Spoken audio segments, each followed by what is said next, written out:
Hello, how are you? Oh, I'm doing good, thank you. How are you? Awesome. Yeah, I'm good. Thank you very much.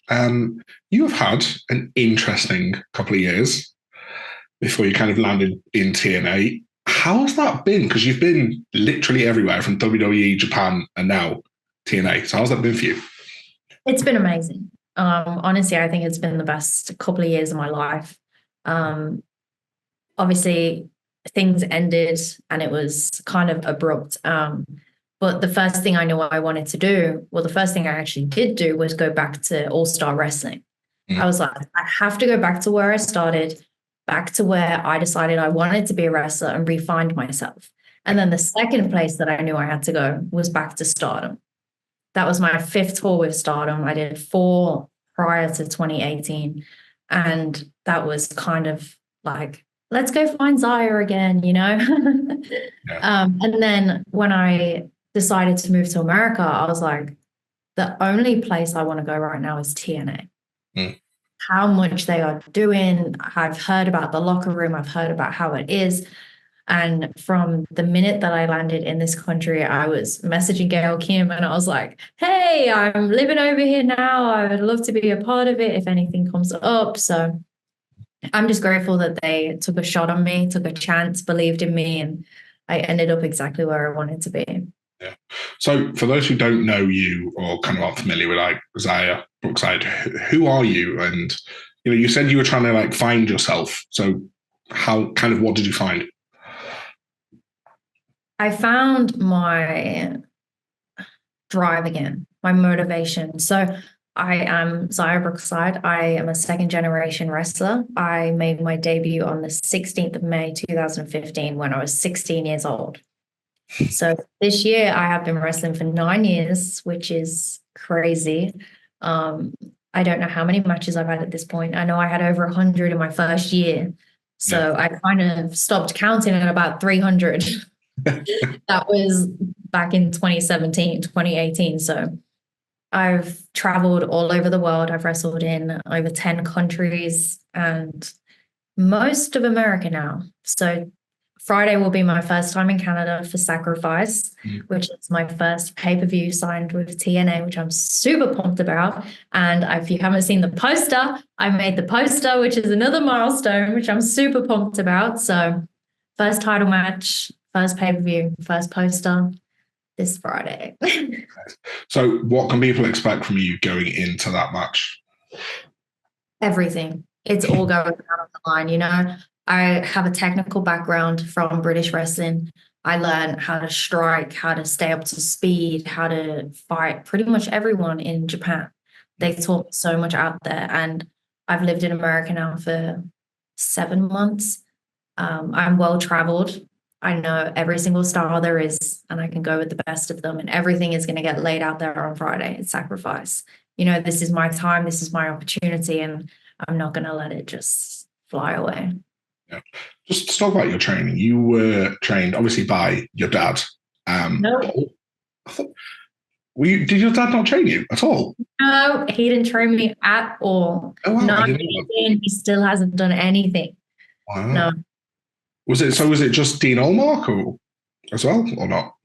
no. Well, Dean did have a part in training me. It wasn't straight away off the bat. It was actually maybe a year in. I was actually trained by Darren Thunder Walsh, who took over my dad's training school. So it was technically Brookside's School of Wrestling, but it was Darren Thunder Walsh that was training me. Right. And I told my dad, I said, hey, I really want to start wrestling. And he said, no, not a chance. Go be a vet, go do what you wanted to do. And I was like, well, now you said no, now I definitely want to do it. Classic teenager. Great parenting. It was actually Darren Thunderwalsh that trained me. I trained for a year and then I went straight into the ring. And that's when I started training with Dean. But my dad's never had anything to do with my wrestling career. Is that like an active choice or is that right? As in his active choice or your active choice? Both of us. Because Okay. as a second generation wrestler, you are always going to get the comments of, she's only here because of this, or he did this, or he did that. And for both of us to be able to look at each other and look at ourselves in the mirror and say that it's not true, that means the most. It doesn't matter what everyone else is saying as long as you know yourself. And that is something that we always kept separate. It just worked. So does he give you advice now that you've kind of made your own career path? No, still nothing. Okay. Still nothing. No. Fair enough. Okay, fair enough. So you kind of said you kind of, ignore what other people say, like outside noise kind of thing. A lot of that, I'm guessing these days, comes from social media. How do you deal with that kind of stuff? I would actually say a lot of it comes more from people in the business than fans. Okay.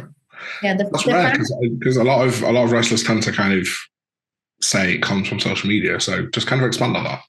Yeah, no, I think it's kind of the opposite when it comes in terms of that. Like, you always get a lot of crap from fans. I've always been very fortunate that I actually haven't received that much, and I'm super grateful for that.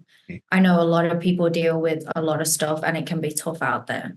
So a lot, like, I just kind of try and switch off to it, step away, do your hobbies, I started playing golf, I play pickleball, like keeping yourself busy and just knowing when to check away from the laptop or check away from the phone is the biggest part. Or even if you're scrolling, like I was scrolling last week before a show and I did see a couple of comments and I was like, oh my God. And it can really hit you. And if you're about to go out and do a match about what people are commenting and you're like, oh my gosh, I'm the worst wrestler in the world. Yeah. It's just knowing when to check out. Switch off the phone, put it down. They're modern things, you can just switch them off. True. So just to kind of focus on TNA for a bit. Why did you really want to go to TNA so much? Opportunity. It's such an incredible company. What they're doing right now for wrestling as a whole and all of the wrestlers that are there is just, it's amazing. We really have so much opportunity here. And to go into my first match with the company, it was a pay-per-view. I wasn't signed at the time. And they threw me straight in there. They're like, you're going to go do an Ultimate X match, like for an opportunity at the title. Like, so much belief in me from day one was just incredible. And now Saturday at Sacrifice, I get my first title match signed with the company, and it's a triple threat against Tasha Steelz and Jordynne Grace. It's just absolutely amazing. The locker room and everything. I just knew I wanted to be here. So that match and those two girls are incredible talents. What have you kind of got to focus on going into that? And also, Jordynne Grace has had a wild ride the past kind of 2 months as well. So what are you hoping to kind of learn from her as well? I think there's so much to learn from Jordynne Grace. Going into this match, we have the current reigning defending TNA Knockout World Champion. And we have someone that was a world champion and now isn't.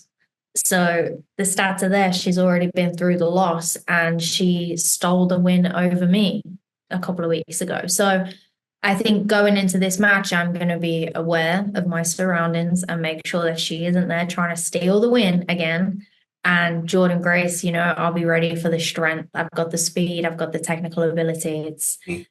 It's a very well-balanced match that I'm very excited and interested to go into, but I'm not going in blindsided. I've been training for this for a very long time. Yeah. So kind of coming out of that match, regardless of the result, what's the way forward for you? Keep going. Keep going. If I come out TNA Knockout World Champion, my dream and goal and everything will be to stay there and to keep working with this company, keep building myself, working on myself. That's the most important thing. And if I don't come out champion, I'm not going to let it knock me back. I'm going to keep going for it, keep the drive going, keep the motivation. I'll train harder. I'll go to the gym. I'll do everything that I need to do to get to where I need to be. And who else from the TNA locker room do you want to kind of get in the ring with? Because there's some incredible talent on that roster. Definitely Ash by Elegance. I would love that. She was there for my first promo back in 2014. I hadn't even started wrestling yet. So that would be amazing. I've known her for a long time. And also Giselle Shaw. We actually had a lot of matches over in the UK. So to step back in the ring with her now after so many years and see where we're both at, what we've both improved on, like Yes, that would be amazing too. So you kind of joined TNA obviously when there was the whole Rebirth, and this kind of feels like a bit of a rebirth for you, I guess. Um, like what are you planning for yourself other than kind of keep going and just keep improving? Like, what do you kind of want to work on about yourself? About myself or by myself? What do you want to work on about yourself and the way you are in the ring and your kind of persona and stuff? Because as I say, you're having a rebirth, the company's had a rebirth, so it's like a perfect match, I guess. Yeah, it really is, like, it really feels like it was meant to be. I want to develop on my in-ring. I've been wrestling for 9 years at this point, and I've always definitely been the bubbly baby face. I had my little stunt as a as a heel, which was amazing, but just keeping developing on me, learning new moves, learning stronger moves. Like, I'm a lot stronger than people think. I don't show that out there because I'm always the smaller one, you know? So just putting it all on the line. Like, I feel like now's the time to just every match that I have put 110% in. And TNA's given me that opportunity, you know. They're giving me these matches that are just incredible opportunity to get out there more. So that's it. Cool. So I want to talk about your stint in Japan as well. You're part of Club Venus, which was wild. So what was that like for you? And also to see someone like Mariah as well has now become a big star, and that Club Venus, a lot of wrestling fans kind of hold that in such high regard as well. Yeah, so my first tour with Japan was July 2017. I was 17, 18 years old, and I was always with stars. I did 4 tours and I was always with stars. And then to go back last year and build something from the ground up, Club Venus, which was well, like worldwide, everyone was so interested in it. And Mina Shirakawa gave us such an opportunity to reach so many more people. Like, we bought in that too, but she was the brain, you know, behind the whole thing. And then we were the first female foreigners to be on the cover of Pro Wrestling Weekly. Like, there had been other champions, but they had never made it to the cover. So we were actually the first ones. So that was just, I love Club Venus. Hopefully we are going to reunite this year. In Japan or in TNA? Oh, I don't know. Maybe just stateside. I was going to say, I feel like a lot of fans would love Mina to kind of come to TNA and get that chance as well. That would be awesome. Definitely. Yeah, cool. So just a couple of quick fire questions to round off. If you could bring anyone from outside of TNA into TNA, who would you bring? Jack Stars, who is now going by Jack Selstrom. Why would you bring Jack in? Because I think he's ready for a big opportunity. I've known him for over 10 years. He's my best friend, and he brings so much to the table. He's so strong and powerful, and his drive is just amazing. And the fact that TNA do UK shows as well, like, I think it would be awesome. It would be a real big opportunity for him. And when, I'm not going to say if, I'm going to say when TNA does its next UK tour, where would you like to see TNA go? Liverpool. Good answer. Yeah. I want to wrestle for TNA in Liverpool. That would be amazing. Cool. And which female would you like to face in a TNA ring from anywhere?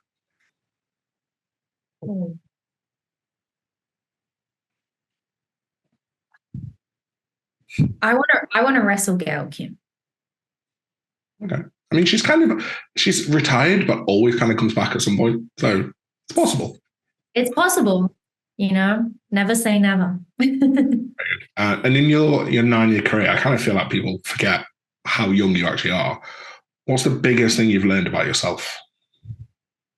I think I've done a lot of learning in this past couple of years. I don't know how many people are that into star signs, but the more I learn about my star sign, I'm a Libra. The more I've noticed about myself is I'm a super social butterfly, and I'm really outgoing, and I love that side of myself. But if I don't have that downtime, the scales aren't balanced. Yeah. So I've really learned to love me time. And when you're on the road all the time, like you need it when you're away. For instance, this weekend I fly out Thursday, fly back Sunday. That's 4 days that is just going to be go, go, go, go, go, go, go. So that Monday through Thursday next week that I have off, that's the time to decompress and wind down and reset. So what do you do in your downtime then? I play golf. I go to the gym. I was not expecting golf to be an answer. Yeah, that's my new hobby. I've been playing for about 4 or 5 months now. Oh, wow. Any good? What's your handicap? Oh, I don't even know. I play mostly in scrambles. I play for fun. I do have a full golf set and I love it. Yeah.